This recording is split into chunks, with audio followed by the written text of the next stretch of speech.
I think then it is important to bring the leaders and your directors to this conference. I really think that we don't see enough of the leaders, your directors, your deans in this conference. We need to see more of them coming to this conference. There are many of us who wants to do work, but in all presentations, including mine tomorrow, will tell you that without the leadership support, we go nowhere. You're just going to make your job even harder. So I suggest to everyone here in the room and in this conference and the people online as well, if you are the leadership, I would urge that you come. If you are not, please go and promote this to your leadership and tell them that we need you to come to this conference. It's more than just good food and take photograph. There is a lot of information you can take. So I think that's very important. So do we have more questions online? Hi, my name is Ken Taeda. Thank you very much for... Dr. Ken, we have to unmute you. Just give us 1 minute. They are trying to unmute you. Thank you for, very much for the explanation of the labor. Actually, my question is related to the physician working hours. So the physicians, doctors working, they are employees, I guess, at the hospital or university hospitals.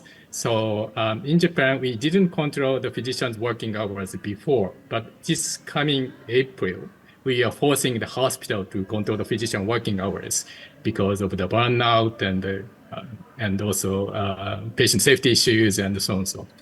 But physicians think that the research and also teaching and also self-learning is also important job to be a physician.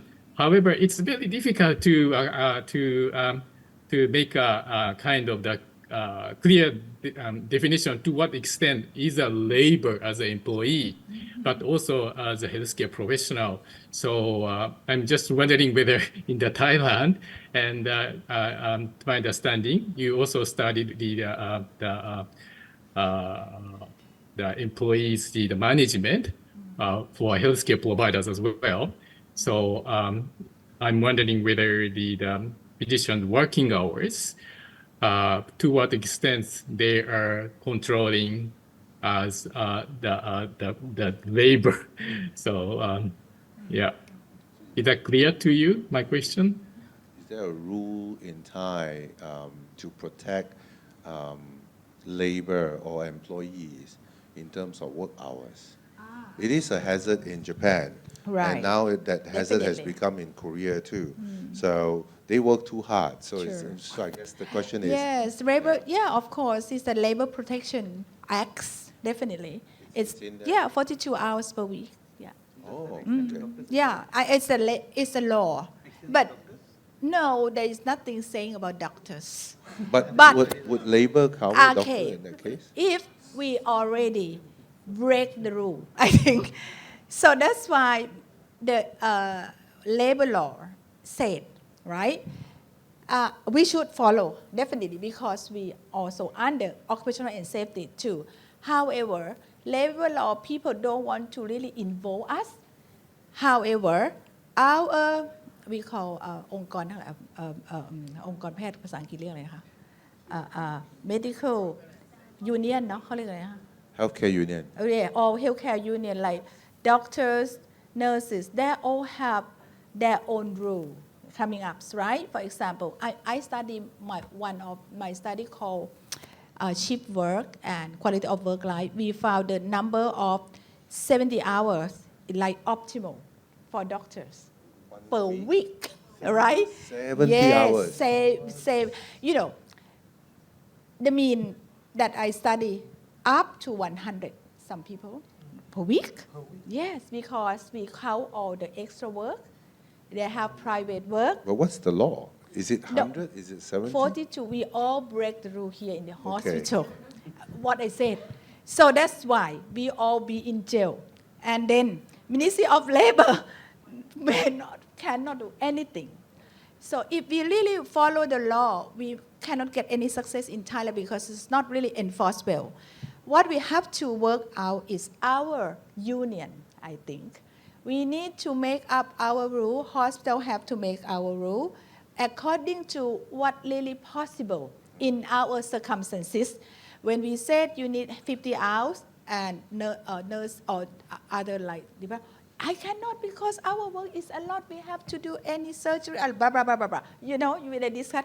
However, anesthesiologists have their own, like if they work tonight, they have next day off. Like- That's like anesthesia, like emergency department, Right. right? EM. Those they have their own rule, right? Yeah. We call rule. Right? This one, like code of practice. Yeah. So, Dr. Takeda, if I recall correctly, I read something related to Canadian law. They limit healthcare, so it's more towards the physician and nursing. They actually limit their working hours, and you cannot work more than that. So if you want to reference something on that context, I think you may. I think in Australia they have a similar regulation as well. But in Southeast Asia, we're in a terrible world, so we all break laws. Yeah, that includes. That's true. Yeah, I understand that also in the United States, they studied the working hour limitations for the residents because of the patient safety issues. So this is a very challenging issue for providers because the self-learning is also important to provide the safe quality care. So to what extent we can consider our self-learning, teaching, research can be considered to be the labor. But the one of the definition to my understanding is if the work is the supervised order, that could be considered as the labor as an employee. So anyway, I think in order to consider the patient safety and working hours and the occupational health, that's a kind of I think a big the topic, I think probably globally. Thank you for the opportunity. Thanks. Thank you. Any more questions?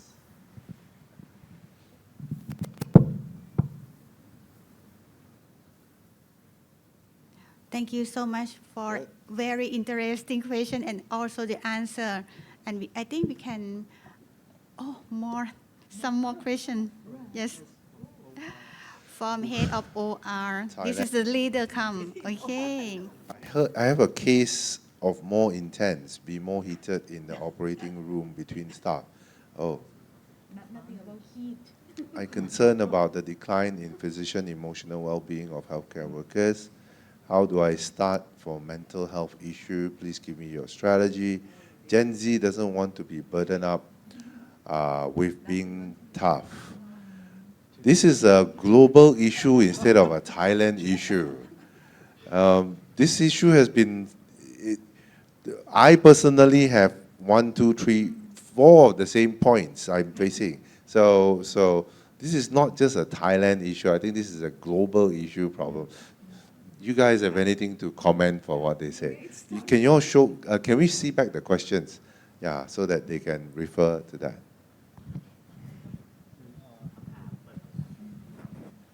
I think generally, I just paraphrase what he's saying, is that he had an incident because of high workload stress. Some of his staff probably are pushing back. So he's trying to see how to manage the emotional well-being. But I think across the board right now, healthcare workers are being burnt out. Yeah. Whether you like it or not, whether it's Thailand, whether it's US, whether it's UK, wherever it is, it's healthcare burnout is inevitable. I read an article just about a month ago where we are anticipating by the 2045 we're going to have a shortage of nurses internationally by about 60%, which is going to impact healthcare delivery towards every single patient. Correct. So managing this is important. So I think a lot of healthcare organizations, including IHH, has taken early steps in this, where we have engaged applications, AI systems for counseling staff members, for them to speak about their concerns or what is troubling them at work. The stigma comes into play as well. Of course, HIV is one stigma. Another one is psychological safety is another stigma. Of course, in one of my slides I wanted to present earlier was on psychological safety. As an organization that becomes a healthcare organization today, that now is the paramount importance of psychological safety for How, your do you, staff. how would you carry it out if you would suggest to this I person mean, who's it would asking start this? off with, of course, one is if your hospital has a psychologist, a psychiatrist, it starts off with engaging with those teams for them to be able to see the staff after hours, giving them privacy, not being a very public thing, and also protecting the staff's anonymity. Sometimes the staff comes to you with concerns. It doesn't mean that everything needs an action, needs a corrective action. Sometimes they just want to be heard out. Yeah. So one of those challenges to that, right? If they identify themselves, Yep. and I understand what this point. Gen Z doesn't want to be burdened up with being tough. So number one, they don't want to do tough work. Yeah. Number two, if they're facing those challenges and it's getting tough for them, they just keep quiet. Correct. So that's where the second level of what we do is also we have an application. So we've partnered up with Intellect. Intellect is an international company which has this application platform where all our staff have access to it across IHH, all our Right. business areas. Right. So the staff can directly reach out to them and they can talk about their problems. So There's some- platforms to net them out. Yes, Okay. and then even in that sense, it's a bit of an AI script. Okay. So they're able to talk about it, but then if they need to talk to a human at the end of it, they will be then directed to a virtual consultation with a psychologist. So anonymity is there. They can do it in the confines of their own Yeah. home. Yeah. So not too much of an issue. Dr. Gary, what do you think? I think this is very important questions right now, especially in Taiwan, because we are getting less and less, especially nurses and pharmacists as well in Taiwan. And then I think this is one thing that I totally agree with what Dr. Shan has said, that in our hospital we also have a psychologist who can deal with the mental health issue from all of our employees. But then is that, are they going to tell us what is their concern? Like, I don't want to be burdened out. It is just because I don't want to do my work, or actually I'm running out of, I'm just burnt out. I have so much thing to care about. It's about salary, it's about my family, it's about any other things. So we need to dig out what is really inside to know why this happened then. And then after that, if we can really know what they're concerned about, then probably we can find some other way, not only to talk to them, but trying to solve the underlying factors. But of course, I don't think Gen Z won't say anything. They just don't want to tell you. They will Exactly. put everything on the internet. So they post That's it in very their true. Instagram, they post it on Facebook, Facebook. yeah. And in Taiwan, we also have a website called a D-Card. So there's an anonymous board that you can find any kind of complaint from any hospital in Taiwan, and any nurses that they can just post it anonymously. So actually, if you can find, if you really look at what they discuss on the board, then probably you'll find something really what they say, what they're concerned about. So sometimes we'll just go on it and we're just exploring the board To and find trying information. Yes, to find more information and to know more about them. Yes. Actually, I would agree with Gary on that. Today's generation don't want to talk to you. I want to talk to my phone. I want to talk to my laptop. That is more effective. That's where utilizing the technology helps then for you to get this strategy. I mean, for his question, how do you strategize? I would say that's the safest way, that you can create an anonymous platform portal. You can use Google Forms, Microsoft Forms, free of charge. You don't have to spend money getting an app, but there are a lot of ways you can do things anonymous. You can allow people to give that feedback or to open up. And then if they want to identify themselves, they can identify themselves. I think that would be his best first start here. Maybe we need occupational NRLS system. All right. Maybe that would help. May I add up a little bit?